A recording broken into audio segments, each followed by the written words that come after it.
malapit ko na mabawi yung mag-ama ko. Napilit mong inaagaw sa akin. Anong pakiramdam ng nawawalan at inaagawan? Oops, hindi ko pala sila inaagaw sa'yo. Binabawi ko lang sa'yo ang pamilya ko. Ikaw ang unang nang agaw. Muki and I were so happy in our own little bubble na bigla kang dumating at binasag ang katahimikan namin. Tama ba yung narinig ko? Olive?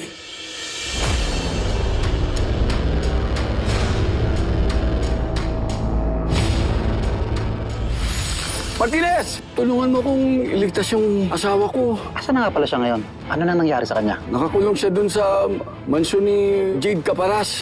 Bakit hindi na lang natin paglabanan si Danilo? Daanan natin sa one-on-one fight. Mano-mano. Kung sino ang mananalo sa ating dalawa, sa kanya mapupunta si Danilo.